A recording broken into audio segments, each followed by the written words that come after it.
I first want to welcome you all. I'm Catherine Mazzone here on behalf of MojoStreaming.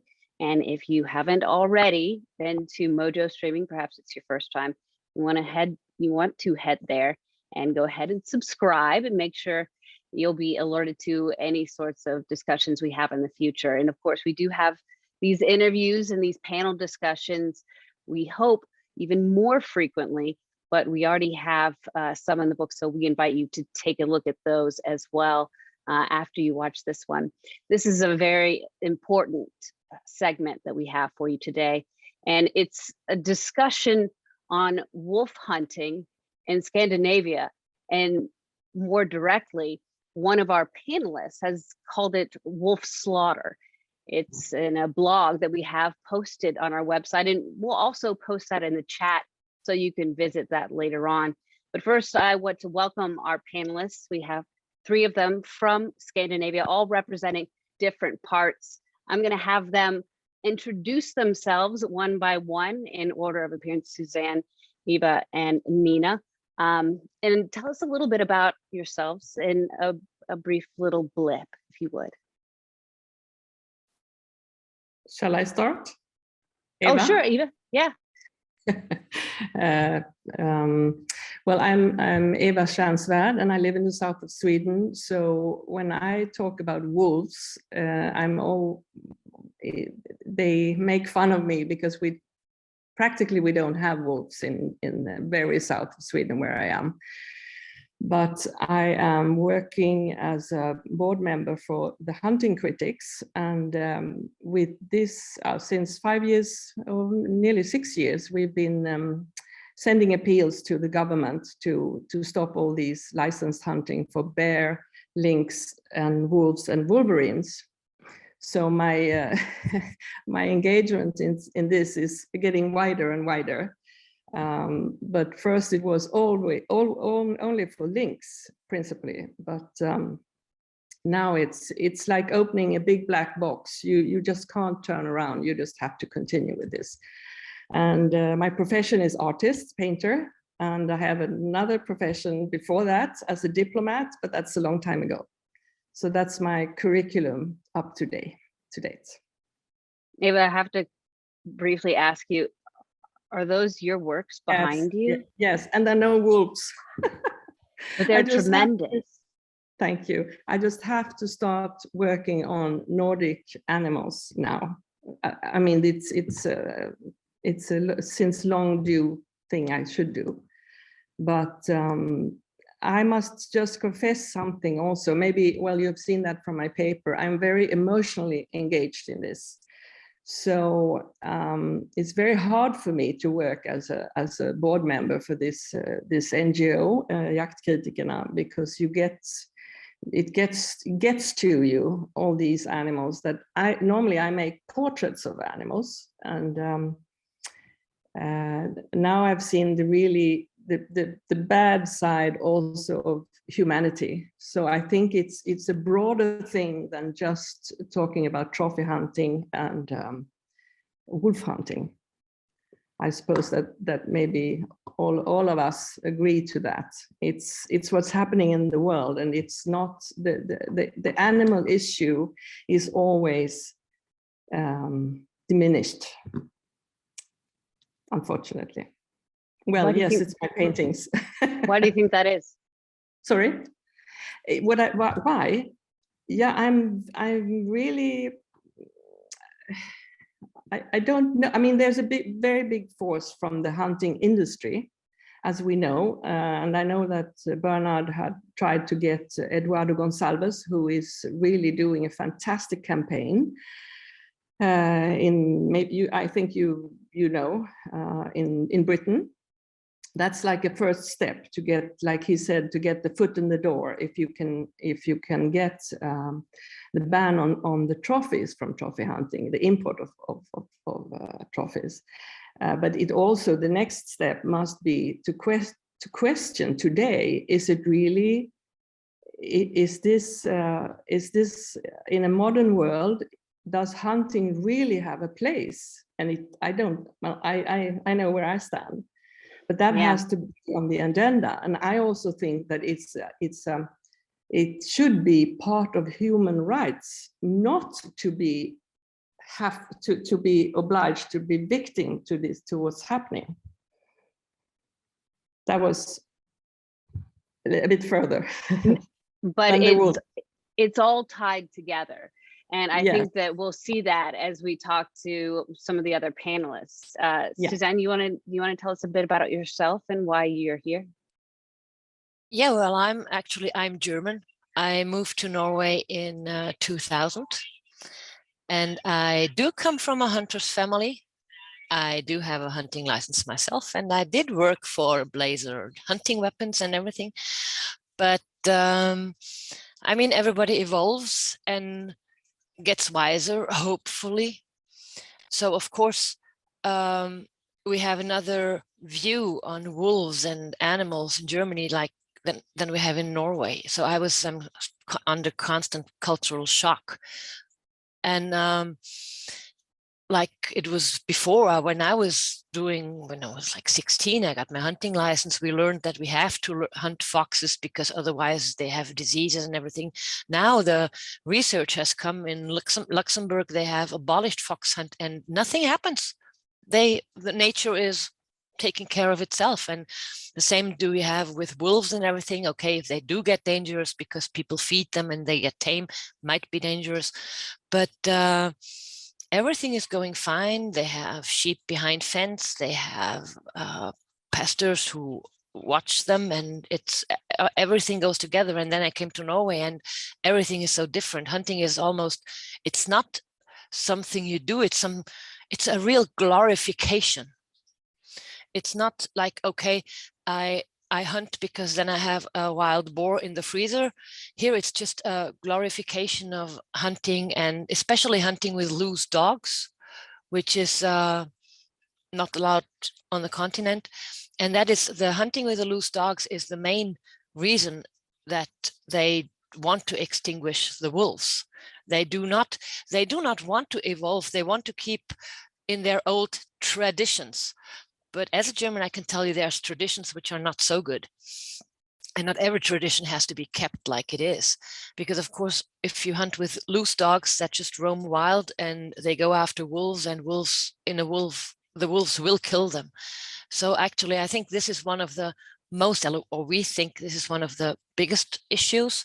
And because of course, it's with the sheep, it's a big business. It's really a big business.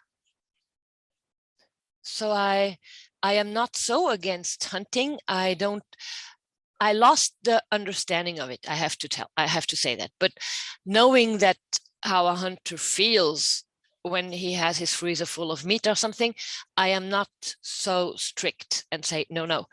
But I am absolutely against trophy hunting because there is no sense behind it. That's just to kill. So you killed something.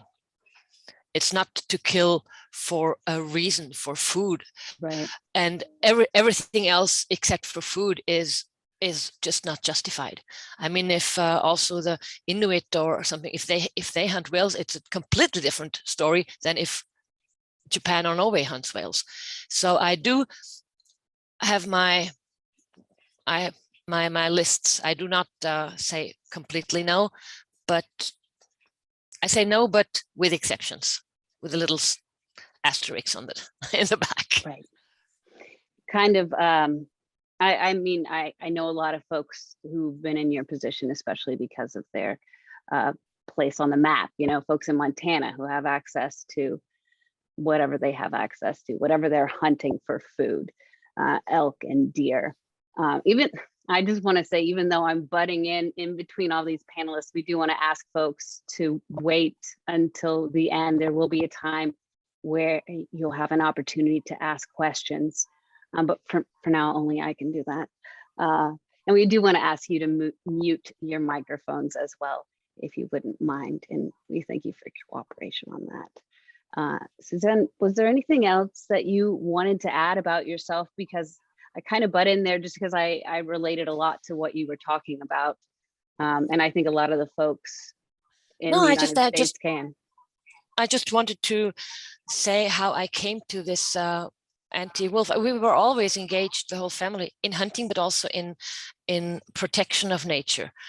So even my father, who is still a hunter, not with a gun anymore, more with a photograph, he always had we can shoot, and this one has to survive something. He was always like very slow. So I came to the whole story. And today Why wolves? This nobody understands, not even my father. Wolves is, I mean, why does anyone want to shoot a wolf? You cannot eat a wolf. A wolf is a natural predator. A wolf is actually taking care of that the animals in the forests get healthier, because that's that ecology of fear. So they get more sporty and everything. So I don't think any serious hunter, not even the Germans, most of the Germans, understand why people want to shoot wolves. I think this is not hunting. This is more like a complex to prove one's manhood, or no normal person can understand this.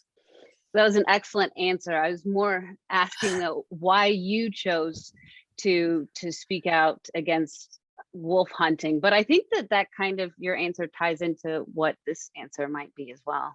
What would you say? Yeah, well, we have wolves at home, and we have a farm, and no problems with wolves. Quite the opposite. Since we do not hunt, it's strictly forbidden in Germany.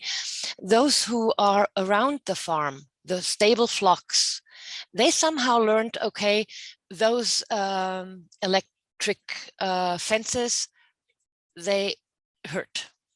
So they don't touch the animals, and on the same time, they keep other wolves away because it's their territory. No other wolf can pass. So we actually have, that's the guy with the sheep who works with the sheep, he says, that's my house wolves. They are mine. Don't touch them. They don't touch our animals because they know they hurt, but at the same time, they keep away those lone wandering wolves. So we have a different view of things. And it's always like, I was in Germany with Norwegian sheep farmers trying to build bridges a little bit. And we were in the tightest wolf area in Brandenburg, where they have 2,000 wolves in a very small area. And even the sheep farmers there said the same. Don't touch our wolves. As soon as you shoot them, that makes space for foreign wolves. They don't, and then the problems start, because then we have to teach them. We have guarding dogs, we have fences, the whole shit begins again. So they just like their wolves where they are and don't want anything to be changed. So I didn't understand it. Mm-hmm. Yeah. Well, Norway, we also have Finland represented here with Nina, right? Nina, you're kind of tucked away in a cottage there. Tell us a little bit about yourself and how your story relates to, and maybe doesn't relate to, these other panelists. Well, my name is Nina Harju from Finland, and right now I'm in a wolf territory here in southern Finland. The southeast wolves lives here, and I'm a lifetime activist for wolves. I started to learn about wolves when I was 7 years old, and it has been my passion for many decades now. And I'm the member of Finnish Nature League's wolf group, and I'm the board member, has been maybe over 10 years now. And when I was a kid here in Finland, there was no wolves. It was kind of magical animal. It was I was born in 1965, and when I was 8 years old, the wolf was protected finally in Finland, because there were only few wandering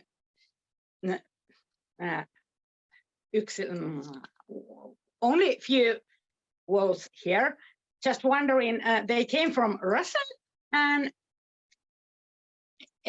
ever since they came, they got to be shot because there was no tolerance for wolves, because there hasn't been wolves for decades, and people hasn't used to them. And we had in my childhood home, we had dogs. We bred hunting dogs too, and I was within these hunting people when I was a young woman, and I saw everything what happened between the hunting, and it was not good at all, and I turned absolutely away from that kind of a culture. And the most thing I was wondering then was that the people who was so familiar and kept dog as so good man's best friend, and dog is man's best friend. So how can they hate so much wolves? I couldn't understand it, because this is a same animal, I think, so that it's the same animal, and the hate to wolves was just unacceptable for me, and I couldn't understand it. And after that, when I joined the Wolf Action Group 15 years ago, I have been the board member, but the main thing that I have to do is to be a wolf ambassador to kids and youngsters in schools around Finland. And I've been giving lessons to thousands, maybe 10,000 of young people. And we were awarded to with the EUCN Finnish Committee prize a couple of years ago for the best what was it? What was it? The best. Say the word, and your friends can help you. Yeah, you were ambassadors for the wolf, I think. Yeah, but we were prized by the EUCN Finnish Committee for the best insights for nature in the year. Yeah. 5 years ago. Best insights for Finnish nature. My Norwegian and Swedish friends can translate it. The best insights for naturen. Yeah, it was not only for wolves, it was for nature as well. So the prize was, the award that you got was wider than that. It was about the Wolf Ambassador yes. project we had. Yes, and they had thought that it's so very important that we have given these lessons to kids, and I have been talking about it many times there in Sweden too, when I have visited there, and when I was invited there to speak in some kind of demonstrations and so. I was at that demonstration, I think, in Stockholm. You mean Stockholm? Yes. Yeah. Fantastic. Yes, I heard it. Yeah, and first time I was in Ludvika in 2012. Yeah. Wow. It was the Biodiversity Award from the IUCN. Yeah. Yes. It's a very prestigious award, so yeah, it's not just a little one. No, I really, and it's something I have passion to do, because we have in Nature League, we have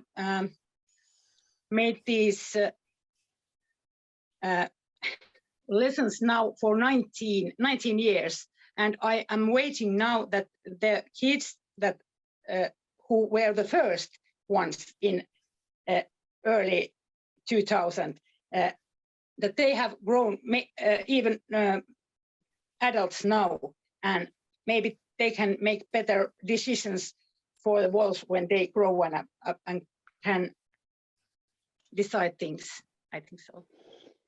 I think that it's just brilliant how you've described the work you've done and the impact. It sounds like you're being a little modest, but it's been important, as has been the work of all the activists on our panel, even the artist activists, right? Because that makes a difference as well, Eva. I do want to get into the meat of this. Just a few nuts and bolts that I have written down so we can get to the nitty gritty. The wolf hunt in Scandinavia is currently underway.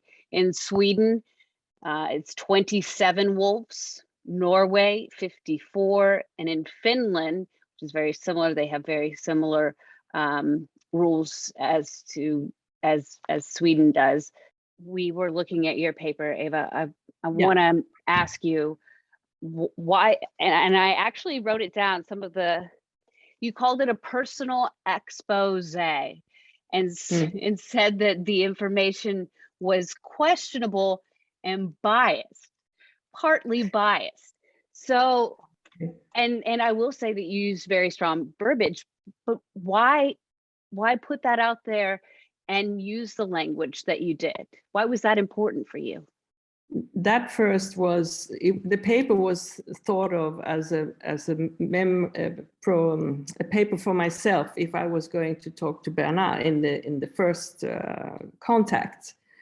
But then Bernard asked me if you could post it. So the original thought of the paper was for me personally, because I wanted to get this out in other places as well.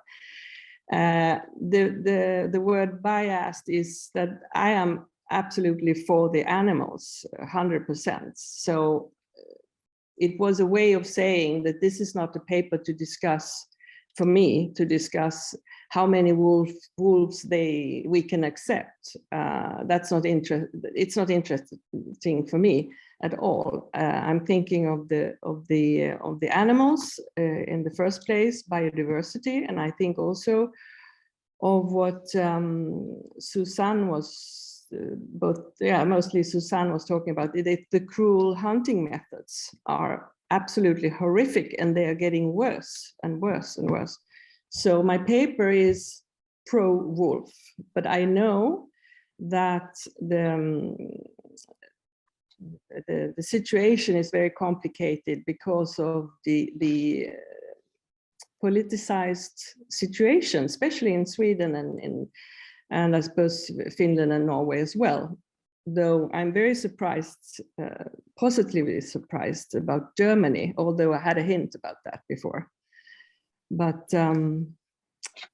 just a brief history. I have just a brief history that you actually included in your paper that says, and just for folks to know, wolves were nearly eradicated because of humans. And then in the early 1900s, there were protections, switched in the 1930s when hunting interests kind of took over, as you said.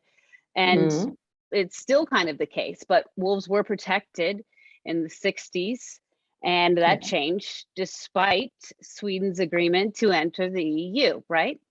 Yes. And then since 2010, licensed hunting has increased and trophy hunting has gained more popularity. So this isn't a paper just about hunting wolves. This is a paper about the increase, I guess you use words such as, the grotesque and, these words that rightly describe some of these new techniques. So why do you think, and how do you think that this hunting has been able to evolve as it has in Scandinavia?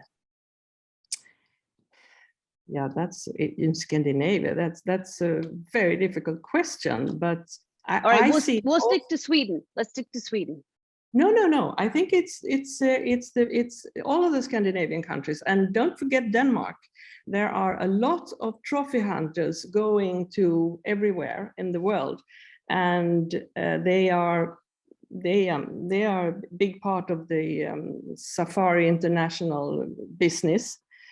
So, but the thing is that the authorities in Sweden that are now giving the licenses to kill the bears, the lynx, and the wolves, they don't address the problem of trophy hunting, because in the Swedish way of thinking, it's I mean, the authorities admit that this is cultural.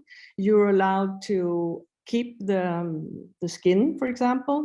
You're allowed to keep the trophies, and even in the protective hunts, they have, since last year, they are allowed to keep the trophy of the animal, and that's new.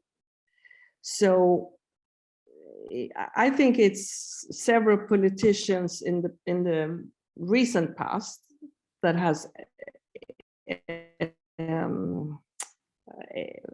been getting this through. I'm kind of the question is very, very big, I think. But I don't think that they are aware of, but they are not associating it with the trends in the rest of the world. And that's my interest. I want to expose Scandinavia and Sweden, that because of this trophy hunting that is legal, made legal, this makes also the how do you say that,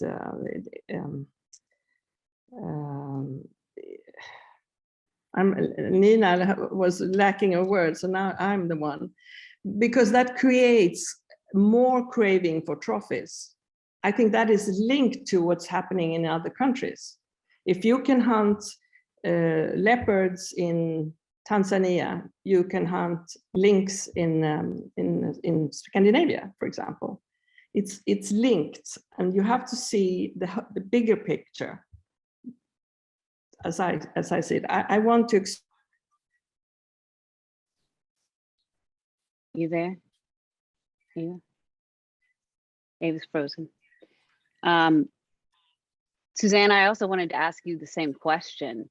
And some of the things that we're talking about as far as hunting, the changes in hunting include the pack dog hunting, and and we also heard Nina talking about how dogs were actually, or I don't remember who spoke about it, but how dogs were the reason why people hated wolves, is because wolves attacked their dogs, and for whatever reason.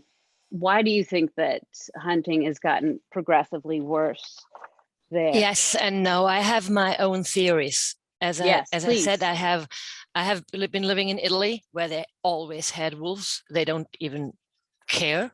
They just are there.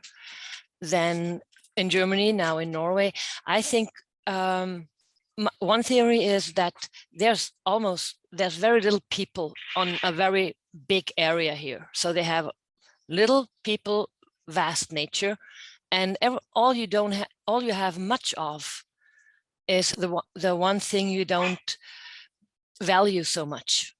So they live like they have endless. Nature is endless. They can use it up endlessly. And of course, the hunting dogs, they just let their dogs go and run. It's a lot of things. I think it's a lot of factors, villagers against those in the city. They feel neglected, and they feel I think it's the whole wolf hunt is more like a substitute for another frustration. And if you see that also, now I'm also in German groups, that comes up in Germany as well, those hunters that are really like, they are not only wolf against the wolves, they are against the states this, they are against this, they are against that. They are not only, it's just the wolf is the substitute. and gets the whole aggression. And I mean, I have I saw a picture on Facebook when they posted everywhere, and they see like I was with shooting 32 wolves, and it's so wonderful every time to shoot them with a silencer and hear the bullet clash into the corpse into the body of the wolves. They usually screech out of pain, but that's nature. I mean, if you read things like this and they think it's normal, it's just you see that there's something else. There must be something else. That cannot just be the hatred against an animal. I mean, no person in his right mind hates an animal, and that is real hatred. Now it's the moment I have to switch off because the dogs come home. No, it's fine. It's fine. Okay, that was well said. I also wanted to include another type of hunting tactic that has been getting a lot of attention, and that's helicopter hunting. And we actually, unfortunately, saw that in the United States first. The Yellowstone wolves, or the wolves around Yellowstone National Park. So that's not something to be proud of, obviously, here in the United States, but it's now spread across the world. Nina, I wanted to ask you, kind of from Finland's take, there was a proposal to kill 20 wolves outside of this specific area to regulate the wolf population. And you said earlier that people just, they didn't accept the wolf. I think that was you. I'm sorry if it wasn't, but I think it's still an important point, because this proposal was supposed to promote the acceptance of wolves by allowing hunting, also to prevent damage, control the population. I wanted to get your take on that. Well, I think that people's acceptance for wolves, it comes not by hate, by killing wolves. I think that the authorities and politics give in their own, what they decide to do to kill wolves.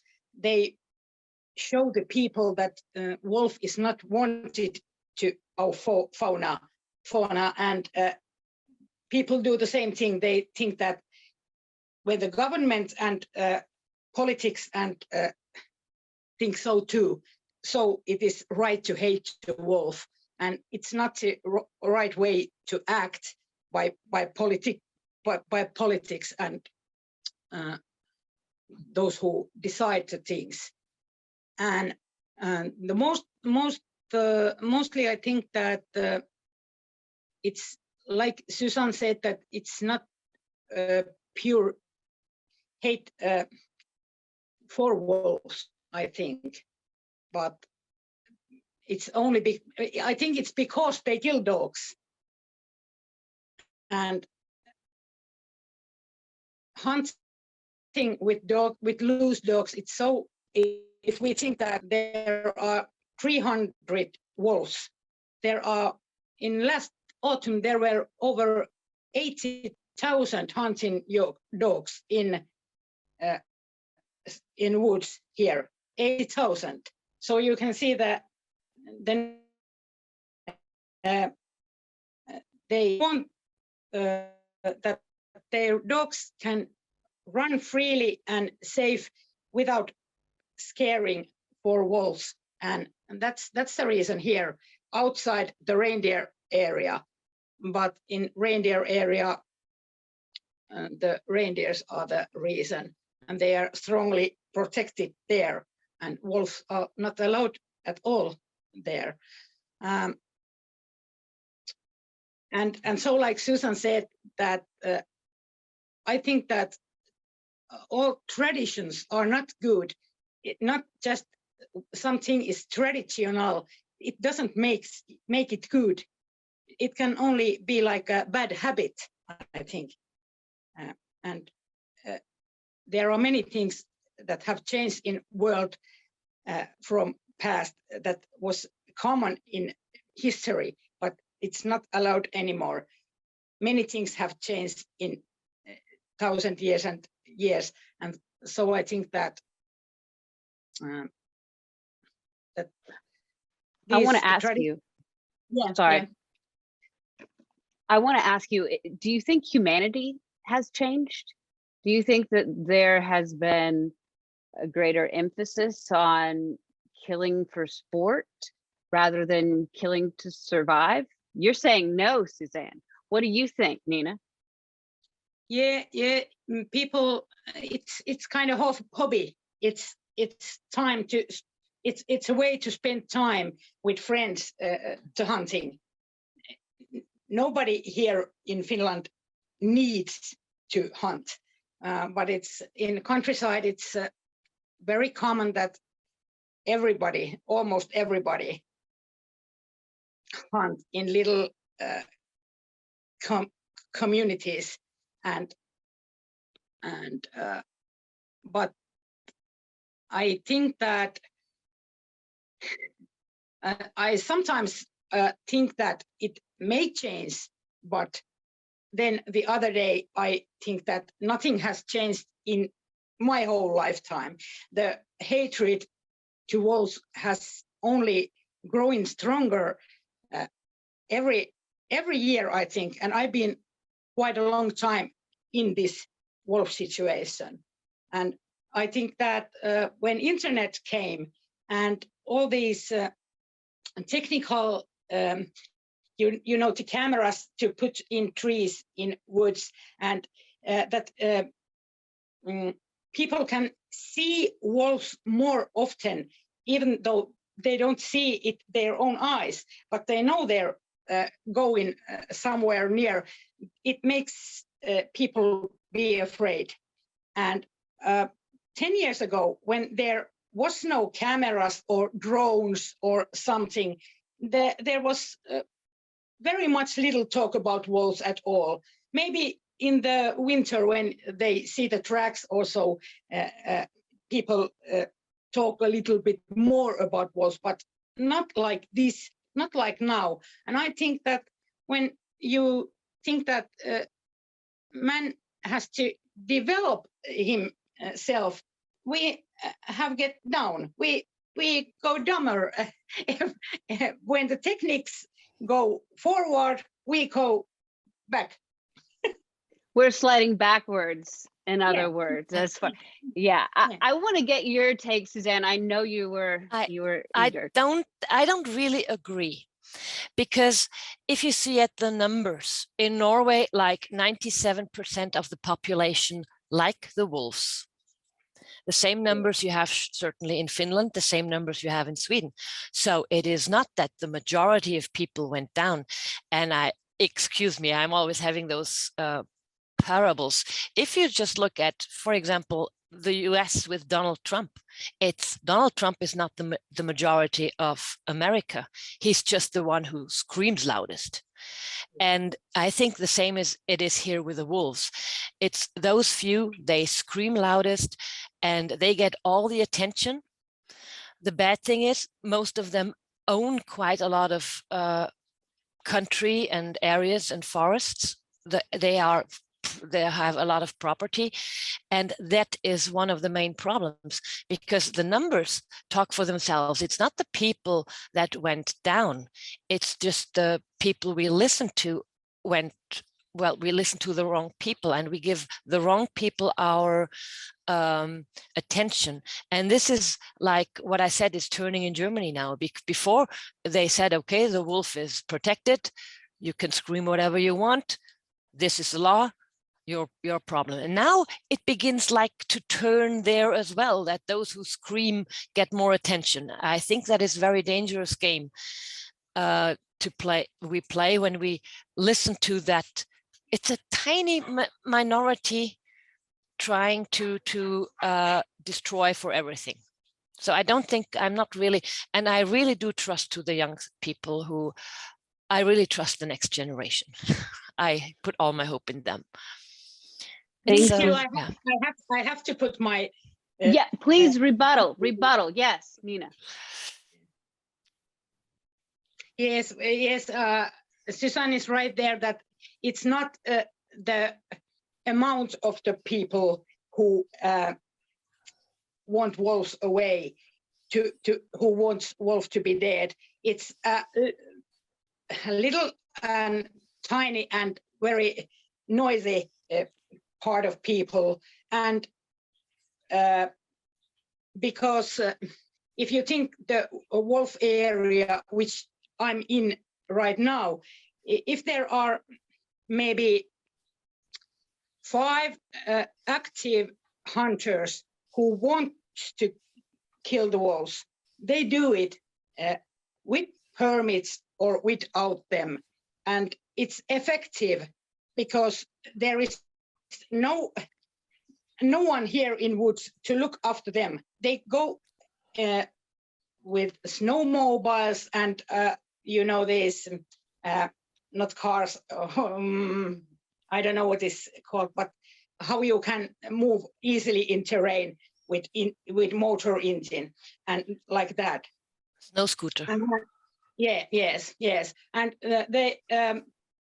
if there is little amount men, they can swipe the wolves away, even though they are just a few, and that's why the wolves population haven't grown so much in these 3 countries, because there is poaching in these 3 countries, and I think in Finland it's the most common way to wolf to die. Yeah, as by a man, everywhere. Somehow by a man. Yes. Everywhere, also in Norway and Sweden as well. Most wolves die because of poaching. Yes. And they put on out. We have been out in the forest, and the problem is also that those people, they try to scare people, normal people. They try to scare them. They poisoned dogs. They decapitated pet geese, and just to scare people to raise their voice. And I know when we were out in the woods controlling, we found poisoned swamps with blood with poison in. So they poisoned the wolves, and don't really care if it's a wolf or an eagle who eats this, or a child for that sake. So those people, they are extremists, and they are a few. That is not, and as I said, it's the majority does not speak up. That is the problem. Yes. The majority should speak up and stand up against them, and just say, now, here, stop. That is our country as well, not just yours. And yes, punish them if they go poaching, have a control on them if they go poaching. We have, like, the Rovviltets Röst in Norway, there is Annema, she's always out checking, and she found the poison and everything. They're extremists. They are not normal people, though they think they are normal. You have your thanks. Yeah. I was trying to be quiet for y'all's sake. I want to get you caught up, Eva, because you were gone for a few minutes. We started talking about whether humanity has changed over the years, whether there has become a greater emphasis put on killing for sport rather than killing for necessity. And then we shifted to the population of pro wolves versus pro hunting, I guess, or pro killing wolves, however you want to phrase that. What do you, and that was a big part of your blog, Eva. So I want to make sure that we get to you on that. Yeah. what you mean exactly? The last thing I heard was Susanne mentioning that it's a minority of extremists, but that doesn't explain, I think. In Sweden, you have to register to hunt predators, and that is done at the EPA, Naturvårdsverket in Swedish. And we have like 2,000 hunters who wants to apply to hunt 26 wolves. And I think that's a sign, that's a very scary sign. And I heard from Värmland that they were going to kill 6 wolves, and they were 150 hunters were out. What is that a sign of? That's not only extremists, that's something I think more scary, as a matter of fact, than a minority. I don't know what Susanne and Nina thinks, but there are a lot of people all over Sweden that wants to hunt predators. Maybe it's an old macho culture, and it's a renewed macho culture because of trophy hunting as well. And then you have in these small places where you have where it's difficult to take a stand against them. I think small societies, small villages. I think, was it Nina or was it Susanne that mentioned that about the poisoning and threatening people? Even the police in some regions, they say that it's a culture of silencing people. That's a problem. They don't get them to witness because they're afraid. They are afraid. And I know of people who lived in Dalarna who were sabotaged. Their car was sabotaged. They had things in the mail, and it's a very hostile environment. Even if it's a minority, they have a very huge impact in these small places. Do you think that's because of the money? Do you think that's because of the hunting? I think it's more primitive, as a matter of fact, yeah. But the bad thing in Sweden is that the big hunting organization is backing them with silence. That's one thing. They don't take a stand politically against these minorities. It's a kind of mobbing culture. It's a mob. And I mean, I've also grown up with, my father was also a hunter, but not the hunter as in north of Sweden, hunting for food. So I know the difference between hunters and hunters as well. I don't know if I'm answering you what you were heading. It's all great. I want to, and because we lost you during kind of a critical point, I want to go over, well, first I want to ask you if there's anything that you were trying to explain or that you are eager to share because you got cut off and something was on your mind. I was wondering if I mean, the hunters are cooperating all over Scandinavia, I think, and also the authorities. But do we, I mean, the NGOs, do we cooperate more than on Facebook? Oh, yes. Yeah. There's often a lot of people out there, but of course it's always difficult to get enough people out there. And those who are out there are also those who are most threatened. I mean, I often had problems with my husband, and who says, well, we have animals, we have my grandchildren were born here, we're here, you cannot do this, those are other people. I said, well, you know, they have children as well, and I can be a bitch as well. So it's like we do work together. Yeah, now we are always looking with admiration towards Norway. I mean, in my little group, because you seem to be very active, and you've even gotten the World Wildlife Fund to do was 2-3 years ago, and even Leonardo. Well, we won this year. We won this year. They had the law stopped the wolf hunt inside the wolf zone. Yeah. until January the 29th. So it's still not completely finished, but we are a good step further. I mean, they want to shoot over 50 wolves from the 50 we have. We have no wolves after that. And if you say you have 2,000, we have 20,000 hunters with a population of 5 million. Who want to hunt wolves, and you have what, 23 million population and have 2,000. So No, we beat have you on that one. 10 million. We beat you 10 on that million. as well. But I think Yeah. it's about 20,000 people, hunters, who took out a license for 20. It was like 6,000 there, 5,000 in this fylke, 5,000 in this fylke, who took out the license for 50 wolves. I mean, this is sick. And wolf hunting is very, very difficult. I mean, if you ask also wolf hunters from America and everywhere, you cannot just, they just don't shoot the wolves. Wolves are tortured to death. They hardly ever fall with the first shot. The photos we took when they documented, they shoot them in the tail, in the leg, in the mouth. There was a wolf 3 days, had 8 bullets in him until they finally got him. That is not hunting, that is torturing to death. No. Hunting is you sit still, you see the animals, you shoot, dead. That's hunting, but not this one, not wolves. Susanne, it's 40% of the wolves that they are getting to analyze,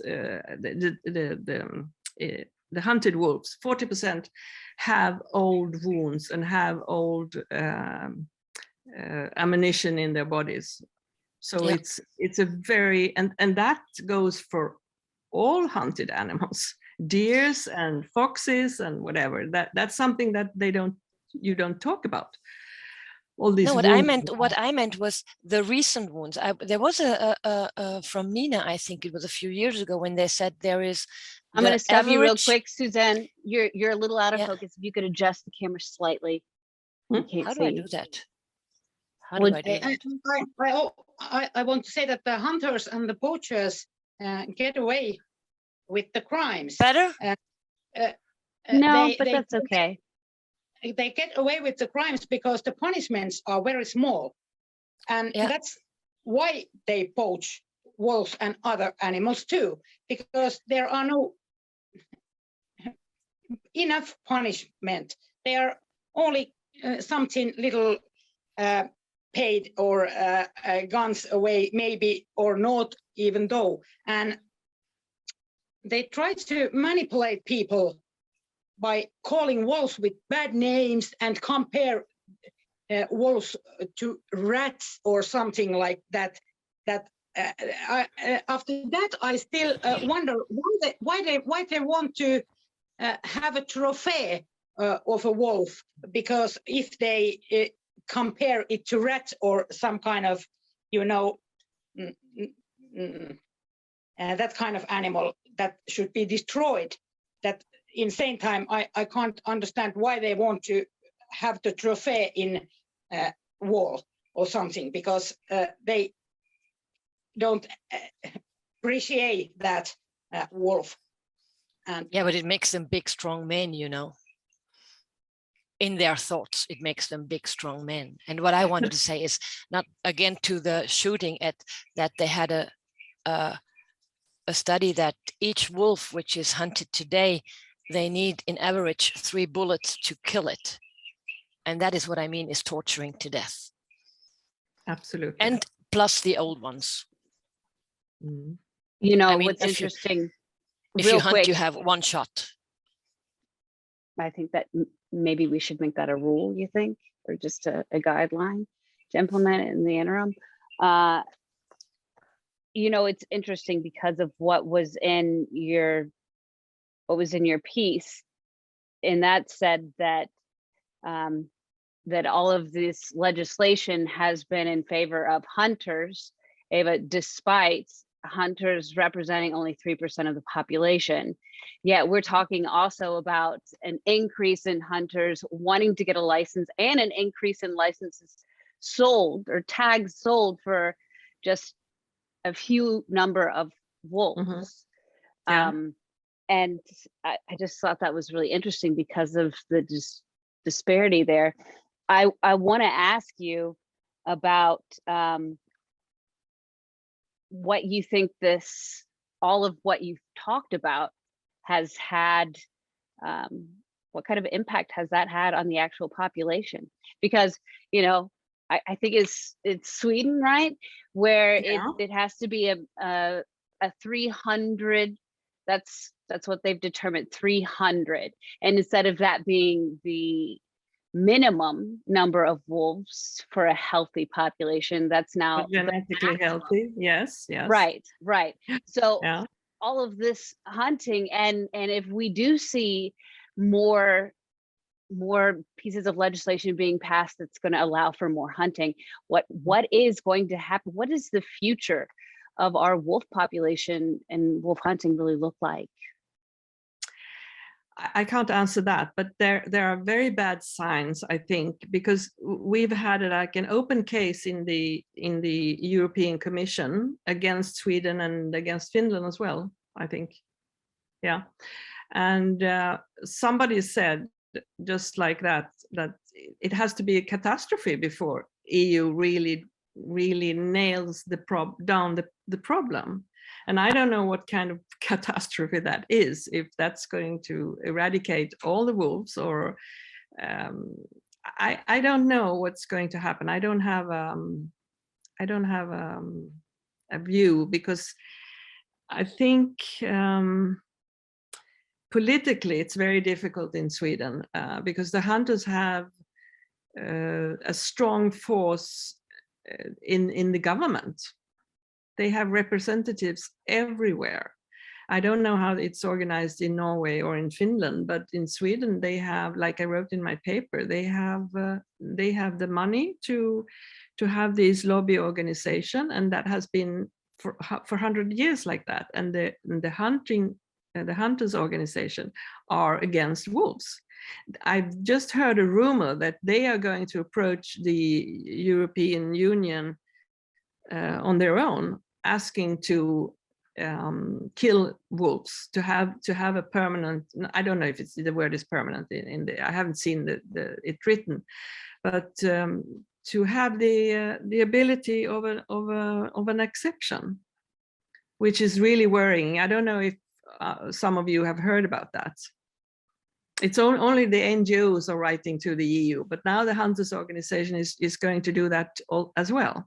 An exception, whereas if they get into their livestock, they can shoot them, or what kind of exception? To facilitate, to have an exception against the Art and Habitats Directive, so that they can kill wolves.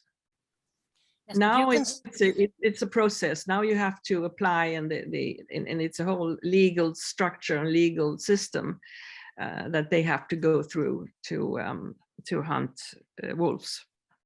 But that was just a rumor. I just heard it, and that worries me, because they have like representatives within the commission, I think, also the hunters. And yes, don't forget, Susanne knows this, I think, there is an European organization called FACE, and that's 7 million hunters, and they are very close to Brussels. So it's a big organization behind this, not only for hunting wolves, of course, but I'm kind of pessimistic, because it's so black and white in Sweden. Yeah, but Sweden is in the EU, and you can start the ECI, a European Citizen Initiative, throughout Europe against hunting wolves, which we cannot. And I'm a beekeeper, so I was within the Save the Bees, and I am sure you get enough signatures to be heard. And then, I mean, several million people are still more than not every hunter hunts wolves. No, so many hunters actually are for wolves, and we have to divide them. And then you can actually change something also on the European level, which helping everybody, Sweden, everybody.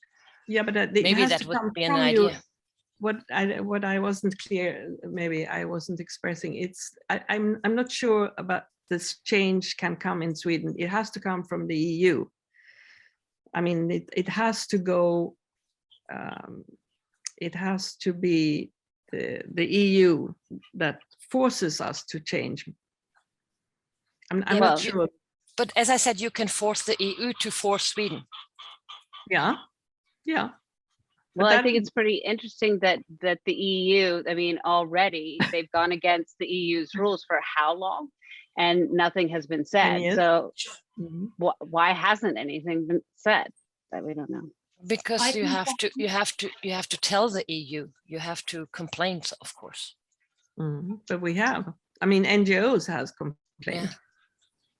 And I think that there- nothing's, yeah. I think that nothing's gonna change before hunting to run before they stop the hunting dogs free running in the woods, because when you lose your dear family dog there for wolves, and then the hunters put pictures of the dogs into internet or Facebook or something, the hate just grows. And because they are still, even though that they know that they're in the wolf area, they let the dogs there, and the accidents happens, and the hate grows and grows. And I think the only way is to forbid the to use the loose dogs in hunting.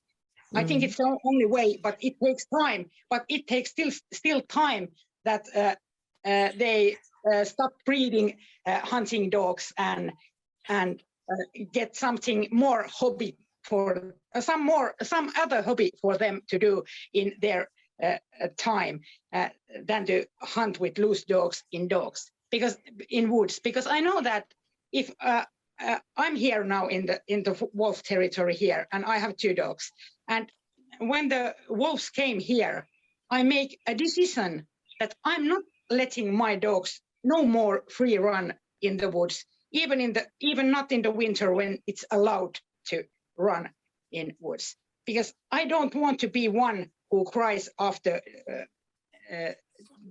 that wolves killed my dogs.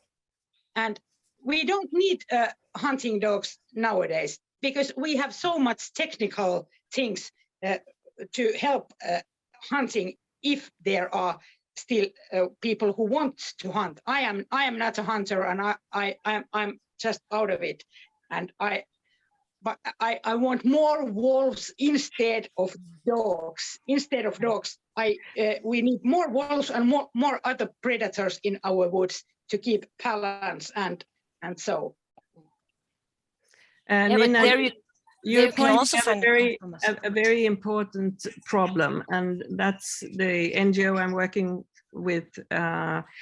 That's one of our main issues, is the loose hunting dogs for other animals as well, because Yes, it's cruel and but that's very difficult to get at, because in Sweden it has become a business with the hunting dogs, and they have new dogs, new races, like it's called plot dog. I don't know. Yeah.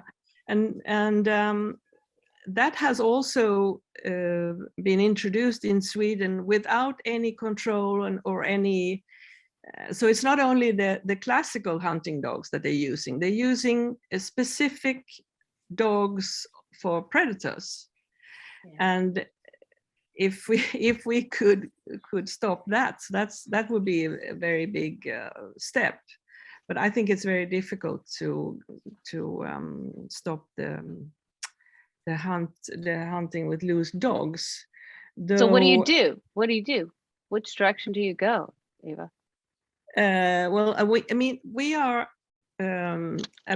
we are sending appeals to every licensed hunt and all the protective huntings as well from my NGO, and we stress in every appeal the question of the loose hunting dogs.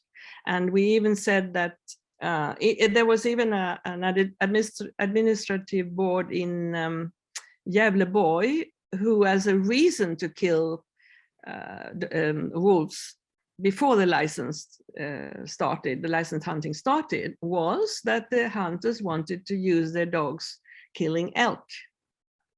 And then we said that if the hunters know that they're going to hunt in the wolf territory, they have to have their dogs on a leash and they can go on hunting. But this is a huge problem.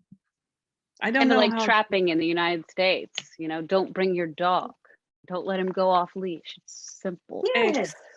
No, because normal people never. I wouldn't let my dogs loose in because of roe deer and other animals. I Well, would never do that.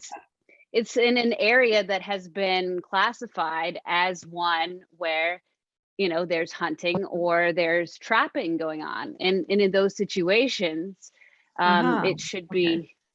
I mean, there's that question. You know. Yeah, but another compromise would be vests. I mean, they already developed vests against boars, which also with iron nails on it help against wolves. They have them in many countries. Then the dogs are relatively safe. So that would be sort of a compromise. If you have to put on the vest on a dog, for example, going hunting moose or roe deer or anything, that would be sort of a middle way. If you say, okay, you want to protect your dog, you have to protect your dog, so you do it like this, and then both is possible without the wolves being a danger to the dogs. I mean, I'm feeling sorry for the dogs as well. You cannot just say black or white. This is a large gray area in between. Yeah, but they have the statistics for dogs getting killed in hunting is very high in Sweden. They get run over by cars because they are hunting boar or deer, and I'm surprised that the veterinarians don't protest against this, because it takes a lot of veterinarian I mean, we don't have enough veterinarians for the house animals in Sweden, but there are a lot of veterinarians that has to treat these wounded hunting dogs. That's another little detail that nobody takes up. So I think that, and I think also cruelty to animals. The law in Sweden doesn't include wild animals, and if you can't change that to change a better protection for wild animals as well, then I think it's very difficult to get through with to reduce. I mean, to change the hunting methods, because you have to have a definition of what is cruelty to a wild animal. Is it cruelty to hunt a lonely female young wolf puppy for 5 to 5 hours with dogs? Of course it is. For any of us, that's cruelty, but it has to be defined, and it has to be defined by the hunters as well. The ethics has to be better among hunters. And it sounds like there can be have to change within a themselves. conversation. It sounds like there could be a conversation, though, a negotiation between, you know, the hunters and the folks who don't want to see these animals hunted or slaughtered. And that could say something like setting those parameters, because in reality, we've all heard it. I've heard it from all of you, you know, how hunting is a business, and how hunting, the trophy hunting has drawn people from even out of the country. I want to ask you all if there's anything else. I have pages. We could go on forever. I'm not kidding. But I want to ask you all if there's anything that we haven't talked about or haven't touched on that you think it's really crucial for our viewers to know at this time, before we start taking questions. I saw a question there from Kim. Yeah, we will take questions. I just want to make sure that there's nothing else that you all wanted to add before we did that part. Yeah. No, we're ready for questions. All right. No, I still would like to encourage please. everyone if that we maybe get together and formulate and word ECI and send it to the EU, both for the protection of wild animals and everything. I mean, we are EU citizens and we have the possibility to do this. Thanks God, it's a democratic European Union, and we can do that. So we have the right, and I'm sure you have a lot. We will have a lot of people with us, also from the hunters. Don't forget, there's also hunters who are really just enjoying nature. Not every hunter is a Rambo. I mean, we have to be we have really fanatic wolf defenders and we have really fanatic hunters, but as I said, it's a large gray area. And Suzanne, also the normal hunters would be with, because they see also their reputation damaged by all those real hardcore trophy hunters. Could you define for us what you're describing, this petition type thing that you'd be submitting in the signatures of people and how that could? Yes. A European citizen initiative is you can apply to the European Union that you want to make this and this initiative, and then you have to collect, I think it's 1 million signatures or 100,000. I don't know. I think it was 100,000. If you have 100,000, then you get the initiative, and then you have 1 year to collect 1 million from all over Europe. And I mean, we are 400 million. You always get 1 million together. And if you have that million, the European Parliament they have to absolutely set up a commission and work out a new legislation. Then we have that now with farm animals, where you can fill out what do you want. Every citizen can, what do you want? Can they be kept in bases? Can they be kept like this? And then they make the legislation after that. So that is a procedure, but it's possible if we unite and just form out exactly what we want. As I said, it went with the bees and the farmers against those big pharma companies with the pesticides. So it's the same with the hunters and the animal protection. It's a possibility we have and never use, actually. We have a very good democratic tool, which we don't use. I think that's a little bit sad.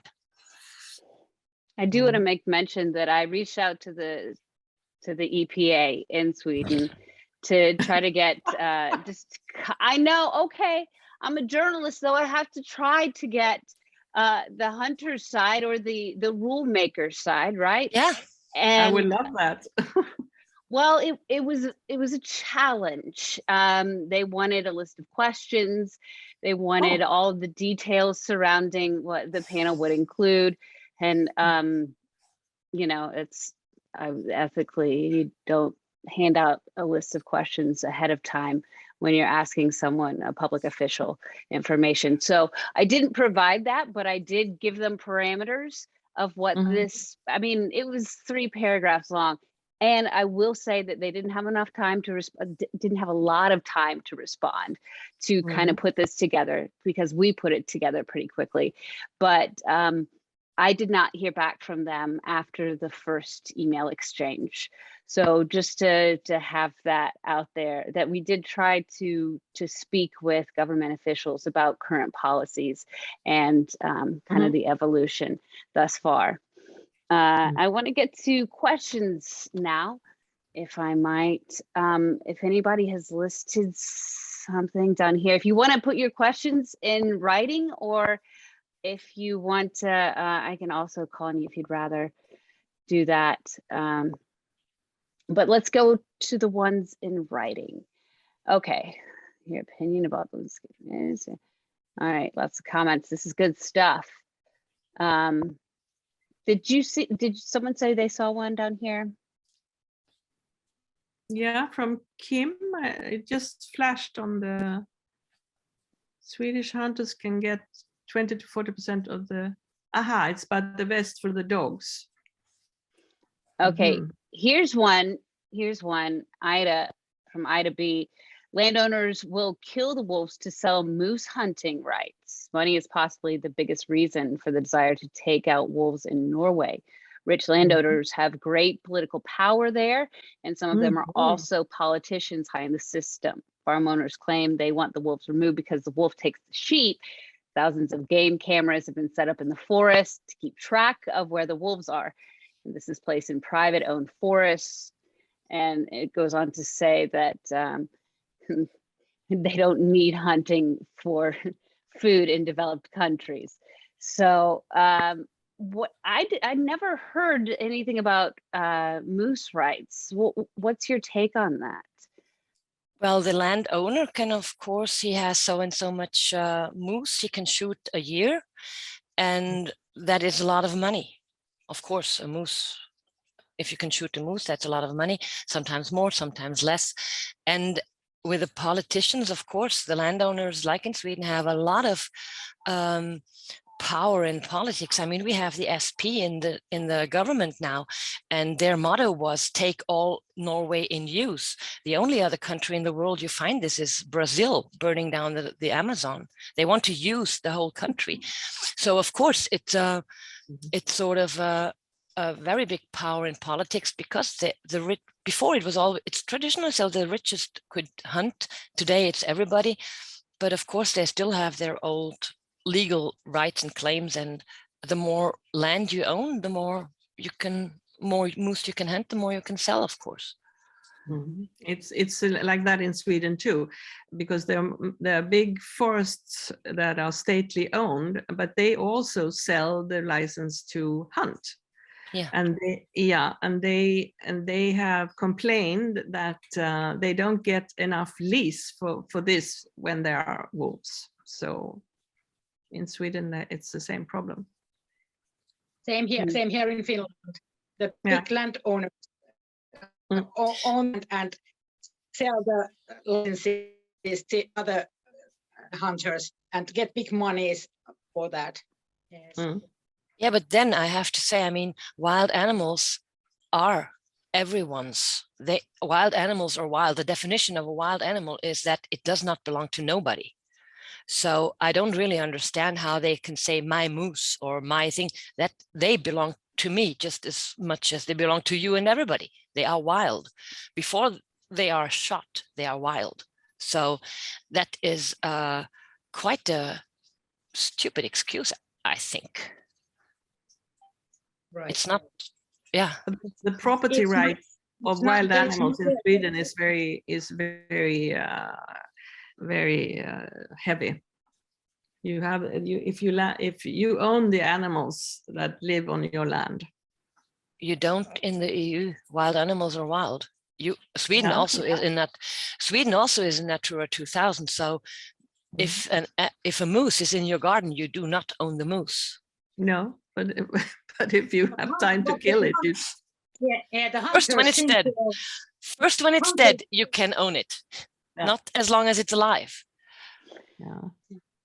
But then coming back to the question of trophy hunting, something that is really, I think, intriguing is that in Sweden the predators belong to the state, to Sweden, but that makes the trophy taking even more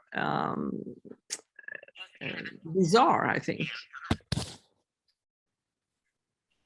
That's just a small comment on the side for us. I see Frode Werner is lifting his hand. Yes, he is. Go ahead. I can unmute you. There you are. If you'd like to be unmuted, go ahead with your question.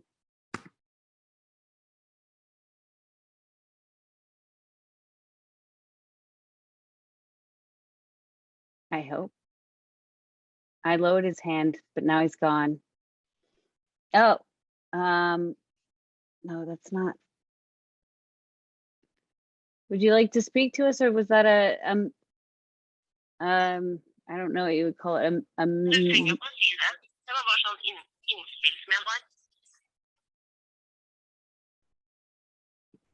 Could you all hear that? I'm here, yeah. But Frode isn't. Did we just miss words? I thought I heard something. No? Okay. I heard too. No, It is I just wanted to say that the moose population has been exploding in Norway, at least the last few years. So on one side, they are complaining that the moose is destroying the forests by eating the small trees growing up. And on the other side, it's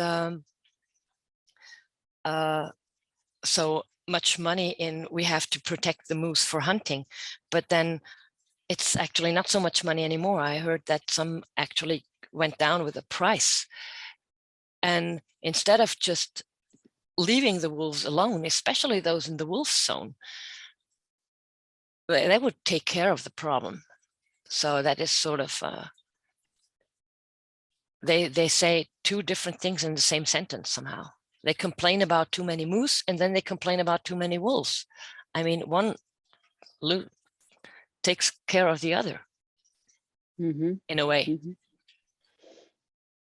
I'd be added that a hunting organization in Norway sued the state for more than 2 million to cover the cost of selling hunting rights. So apparently hunting rights, as we've been discussing all afternoon, they've been backed by big bucks, right?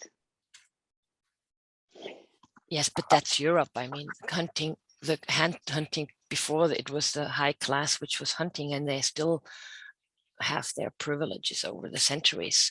That somehow evolution missed this part of the population. Well, we don't want to talk too.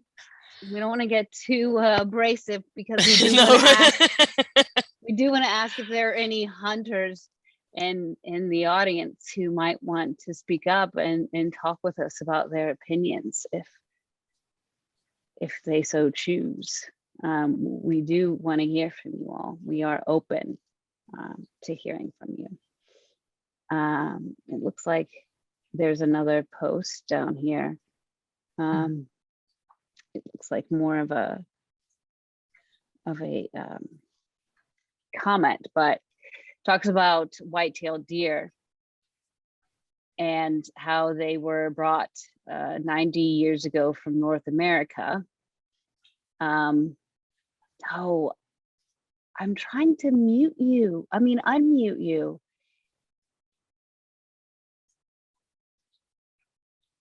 me see. You can continue with that. I just want to make sure that Frode gets a chance. Okay, here he goes. The landowners in Norway don't own the moose, just the hunting rights. Okay, right. But the question he has is, what is the problem with trophy hunting in relation to wolf hunting? And do the Swedish hunters get to keep the pelts? I think we heard that they do now, right? They do, absolutely, from the licensed hunting. And they also, since 1 year back, get to keep the trophies from protected hunting, which is very, very strange. I think it's it makes the protective hunting extremely it's really strange that they can issue license to kill an animal to protect their livestock, but at the same time it becomes like a trophy hunt. And some of these animals are killed from helicopter in the northern Sweden, which makes it even more strange. So yes, they can. Yeah, yes, they can, and they can even get this. I think I wrote that in my paper. They get the permission from the agriculture board to export the trophies as well. So the authorities really facilitate taking out the pelts and the skins and the trophies, which is also sorry. Oh no, go ahead. I was just going to ask Suzanne if she had something to add. No, I was just getting a direct message here. Oh, well, please don't let I'm- us keep you from that. I'm not reading it out. It's not really child safe. But quite creative. Okay, well, sorry about that. Well, it looks like, okay, so the shooter, that's a good point. The shooter can keep the pelt and export it. Is that allowed too? I mean, because we know that folks from outside of Scandinavia, the EU, can come, but what about exporting it? Yes, they can get an export license if they apply for it through the Board of Agriculture in Sweden. Yes, I see. and it's not too complicated. They even facilitate that for the hunters.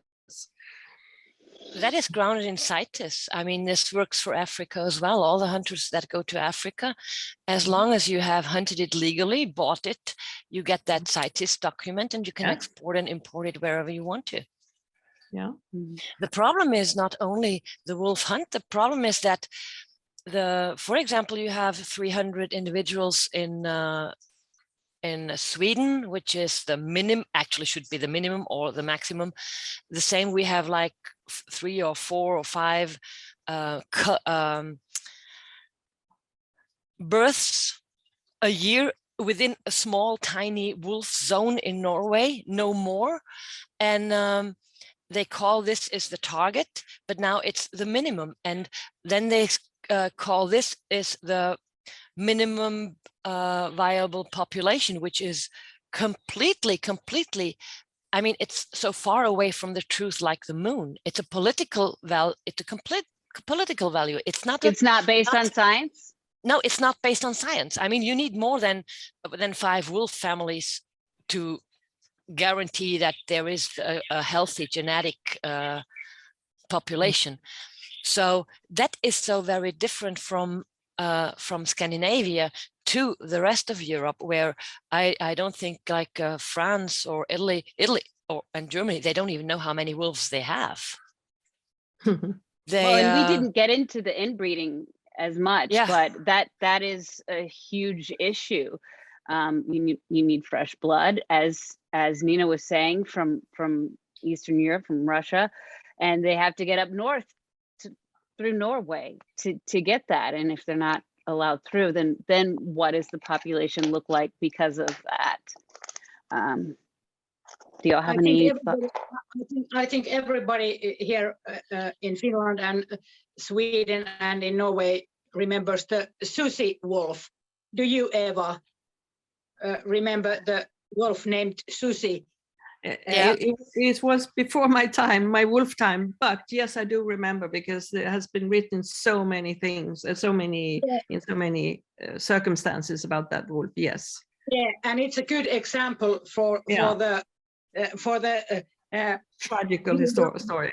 Yeah, so hard to go from Finland or Russia to Sweden or to Norway, almost impossible. And when they go through to reindeer area, they are almost all of them are killed. Yes. And that's only few of them who can go there to the middle of Sweden or Norway, where they can allowed to live. And I can't understand why things can be so that Finland and Sweden, the reindeer area, can be so important. It was over 10 years ago, I was contacting with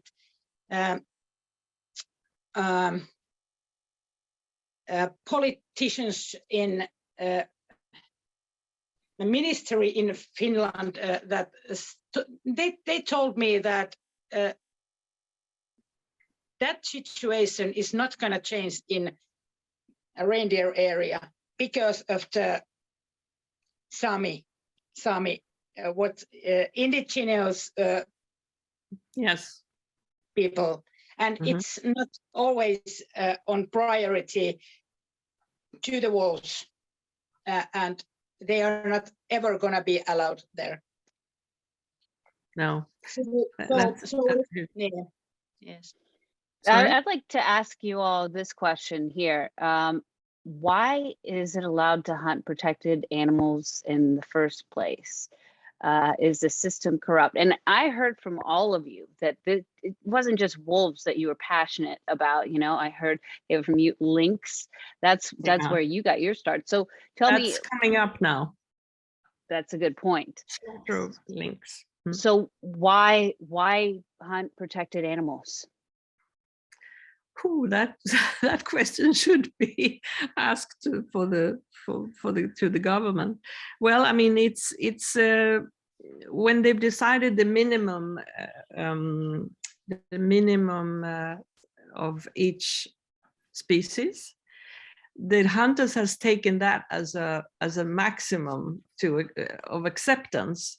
So everything above the minimum is they can shoot. I mean, this is very simplified what I'm saying, but you're right. I mean, the first question is why hunt them at all?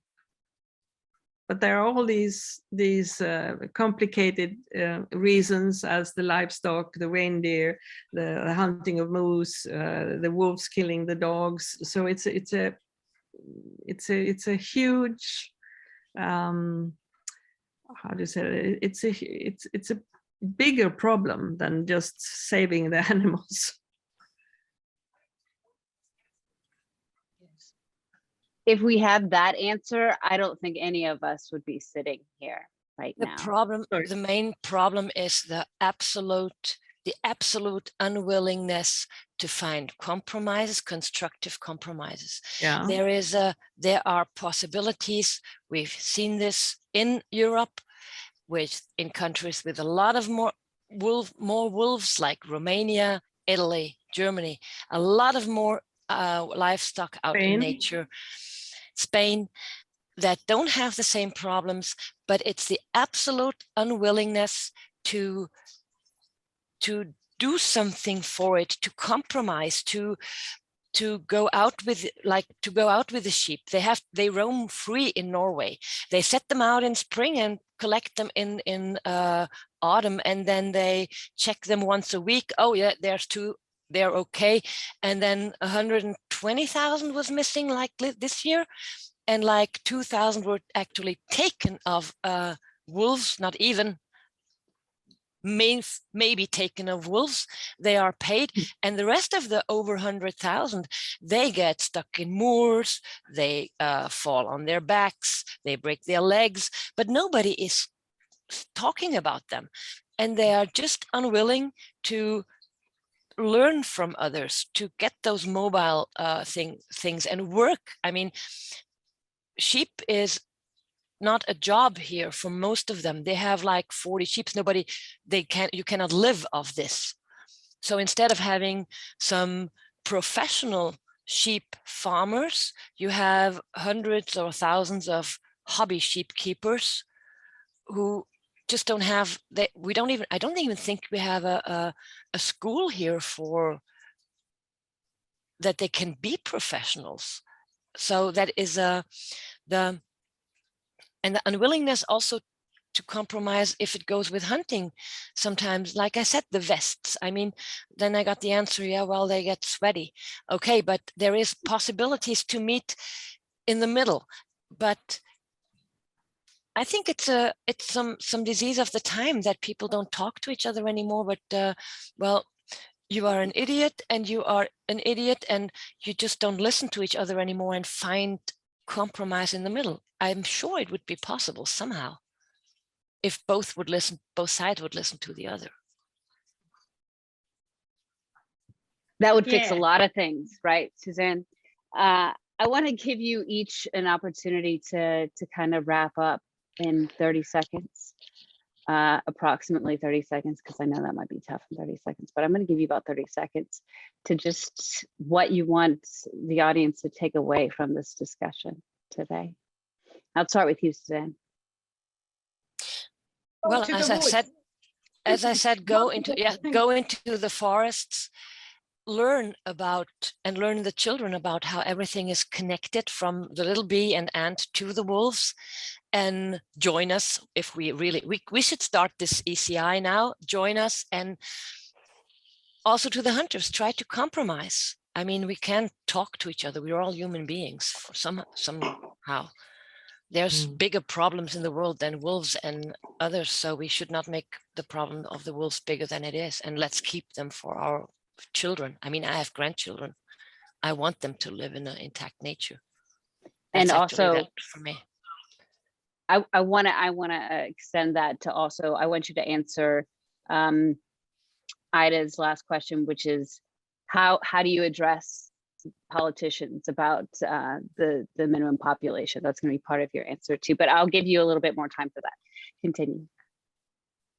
Well, the minimum population is set by the IUCN for every species, actually. And I think for the wolf, it's 1,500 in this area. And I know in Germany, they said 400 and whatever flocks have space there. The IUCN has scientists who found out the minimum viable population, which has to be. So, of course, I would just tell the politicians, well, listen to the scientists. All right, that's perfect. Now I sound like Greta Thunberg. Well, it seems like we had to repeat ourselves a lot. I'll go. Eva? Sorry, sorry, I didn't hear you. I was asking you if you could wrap up in approximately 30 seconds, but I'll give you an extra 30 seconds to answer that question. Yeah, well, I want to expose the trophy hunting and the big picture internationally, that we are, I don't know how, well, I mean, there are movements going on in European countries, and they have to think of the export import trophy hunting, which must also influence Sweden. I do hope so. On a positive note, I just can say that we have to go on fighting, and I agree with Suzanne. We have to find other ways of being reunited and going through addressing the questions in EU. Yes. Perfect. Nina? I don't know. It sounded kind of. No, it made sense, especially for those. I was going to say, I was going to give you a Greta saying blah blah blah to all the governments, but yeah. You know what you were thinking now. Yeah. Nina? Yeah, I just love to be here in nature and in countryside with wolves and all the animals, and they haven't ever harmed me, no way. And sometimes I see them, but they never come to me, and they are beautiful and majestic animals, and people don't have to be afraid of them. And you have to learn your children to educate them for the better world, and go to the wood that the hunters can see you are there too, that they can not poach and do the bad things, that to go around and take your friends with you, and so like that. Well, I think that would be powerful for anyone, right? I don't know. I just, yeah. Yes. I think so. I mean, how else are you going to learn? Being there sounds like, I mean, I'd love to see a wolf in real life. I have seen, because here are nearby are 2 packs wolves in 20 kilometers here. Wow. And it's fantastic. I have seen them many times. And yeah, ever do any harm for me, and they have seen me many times. Mm-hmm. And my friends too, and it's amazing. It's amazing to see them. I can see I can see my dogs in when I look at them behaving and with pack, and they are just like dogs. Yeah. And we love our dogs, so why can't we love wolves? Because without wolves, we even wouldn't have our dogs as pets, because they are domesticated wolves. But on what you're saying is also that I missed saying is that wildlife tourism should be much more exploited by the governments, because we have like a treasure here in Scandinavia, and if that was really done and they could show you, they could prove the money that brings, it would also change the role of the predators. And I talked to a photographer who is specialized on African animals, and I asked a Swedish photographer, and I said to him, why now it's the pandemic and you're in Sweden, why don't you go and hunt, I mean, take photographs of the bears, for example? I was in August, and he said, no, in Sweden they are so difficult to see, they are shy, they are scared because there's too much hunting. I think that was a sad thing to hear about our countries. So they are very elusive. Yes, and if the politicians would change that, I mean, could they change the view of what the animals mean? Yes. Some do, of course, because otherwise we wouldn't even have the protected 300 wolves. But still, there is so much to do on that side, I think. Well, I think here we're ending on a wonderful note, which was come visit Scandinavia. I think that's what I got from that. And I'd be happy to oblige. And I think a lot of the folks in this chat room would as well. I want to thank you all for attending, and especially our three panelists for being here and for discussing this very important topic. And it's not going away. So I think that there will be opportunity for a continued discussion. And I hope you all will join us for that. And again, if you are not already subscribed, please subscribe to MojoStreaming. And thank you all for being here. Thank you so much, Catherine. And thank you, Bernard, who was the initiator of this. Yes. Thank you. Thank you so much as well for letting our voices be heard. Thank you. Thank you. Bye-bye. Thank you. Bye-bye. Bye.